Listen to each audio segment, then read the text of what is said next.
Yeah, they're cutting in the sea of the north of the Imbrium, where the Jura Mountains is. What is called actually the part near the Caucasian Mountains is Alpine Valley. Amazing.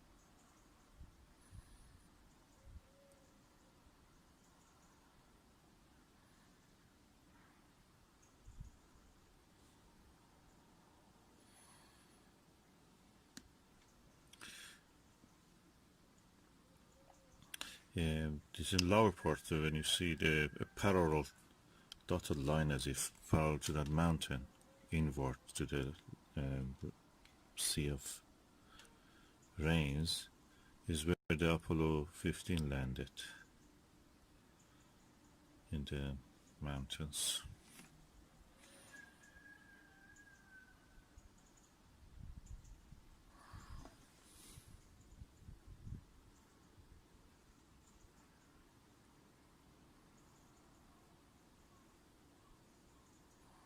I'll try to zoom one down.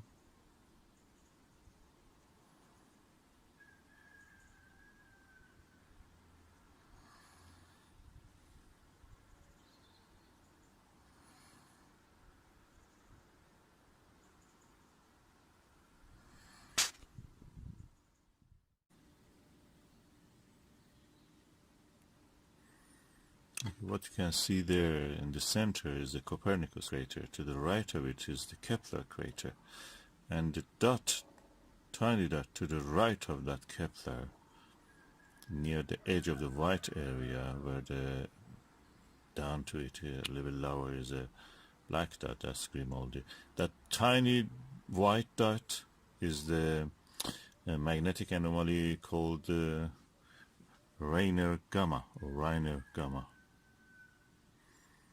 As you can see, the thin layer of cloud exists in the sky. Is moving. It's mist practically. And yeah, the Italy-shaped area to the top is the Jura Mountains, and you can see a tiny dot also in the Jura Mountains called Plato, actually, crater Plato, the philosopher.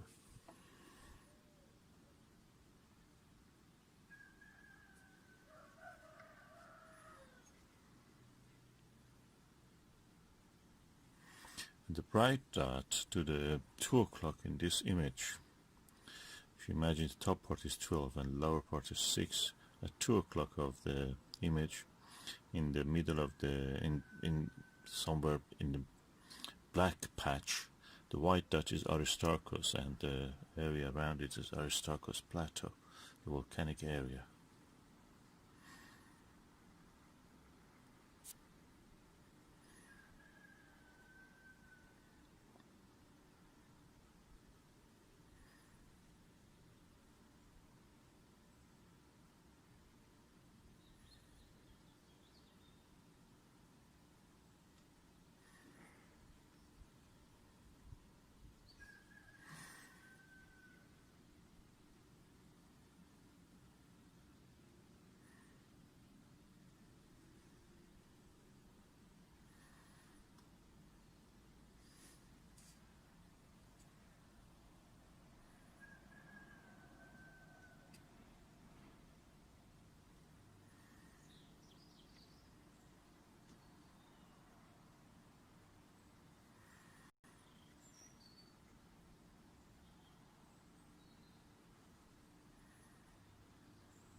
Yes, the clouds are making it really darker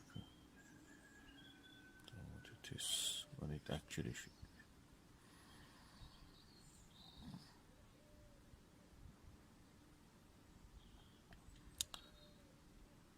be. Yeah, and the circular feature, black circular feature on the top at 12 o'clock is the big black circle, is the Mare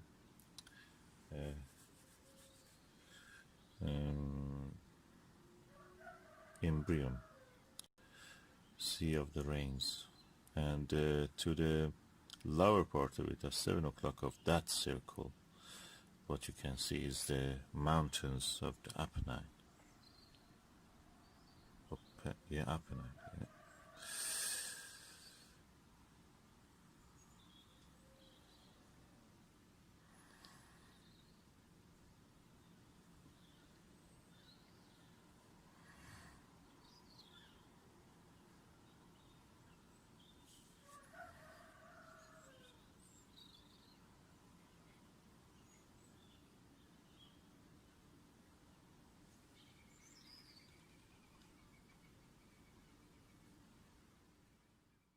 And the rugged area, which has something like a coffee bean shaped. There is no name, you will be surprised. But to the south of it, you see a tiny crater, and that is actually Huygens.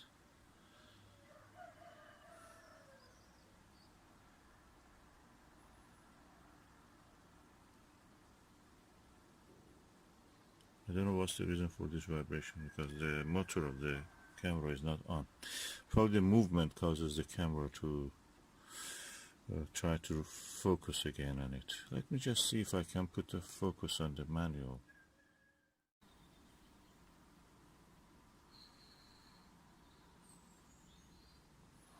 Okay, there is a crater here called Nasiruddin. That's the crater which I'm now zooming on it. Tiny one at the end of the three craters which are joined together. It's called Nasiruddin after the Iranian astronomer.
This is the time of the lunar cycle that mostly people will miss because it's very early morning and half of it falls in daylight. And either people are sleeping yet or they are just going to work, so practically they will miss. And only you can see it in such a day like today, which is a holiday.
Okay, I changed the resolution to 4K. Hopefully you will not see much pixelation.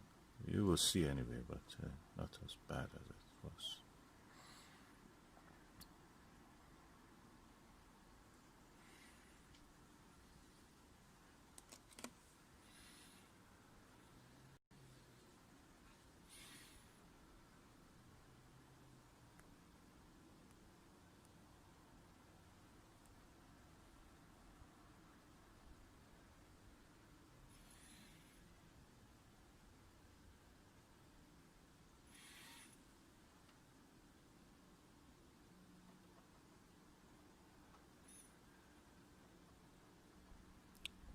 What you see is now passing the center of the picture, hopefully, is what is called as Aristarchus plateau.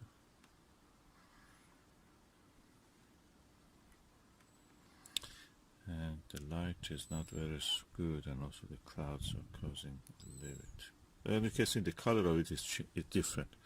So one of the olivine-rich area. Olivine is a metal that the mineral that exists in the mantle area of the planet's crust, mantle, core, if you remember.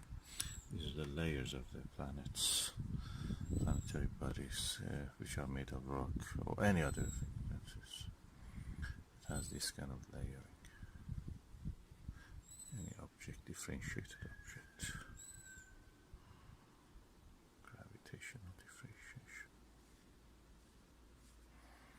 So it's now passing the center, top of the center, above the center. And the brightest spot is the Aristarchus crater itself.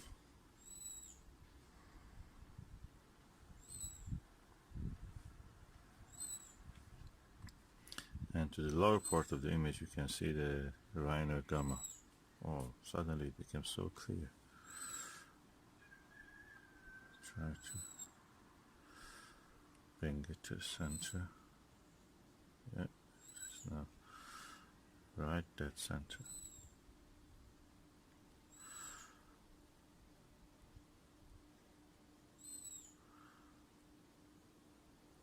I'm doing all this with my mobile camera, but I use a bracket. It's one of these ones that I bought, Digicam attachment adapter. I bought it from China.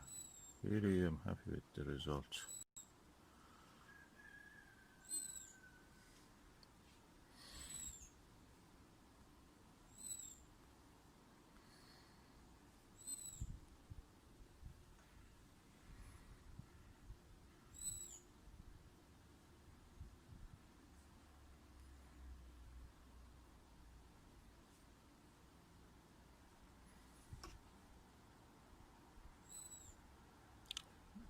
you're looking through the eyepiece directly.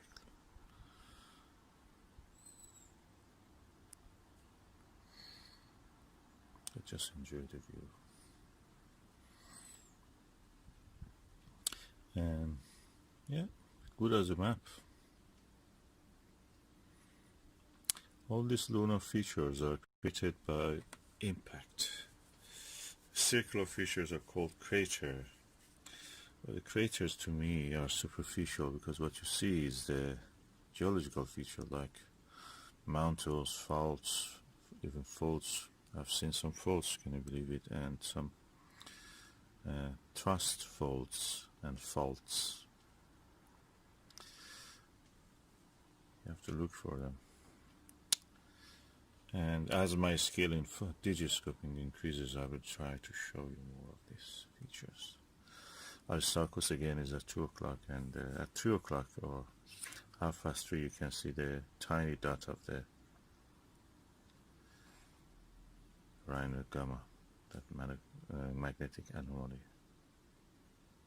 The superficial feature, they say that is because the soil of the moon, the lunar soil in that part, due to the magnetic field, could not be weathered, blackened, darkened by the solar wind, and that's the reason they have remained bright. They deflect the charged particles. You know that charged particles deflect in the magnetic field. So if there is a magnetic field there, although weak, it is working. Some of the interesting anomalies. So you can imagine if you're a science writer, science fiction writer, you can write about that. Is a city or something trying to protect itself from the damaging and carcinogenous effects of the sun and magnetic storms from the sun. Yeah, that's actually I made a good story. You know? If you're writing, write it. You can write. Just give credit to me. Hertfordshire.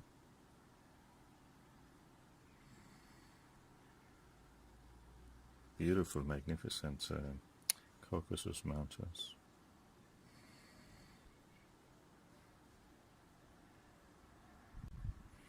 The moon is spherical. Clearly you can see when I focus on the edge of the picture, the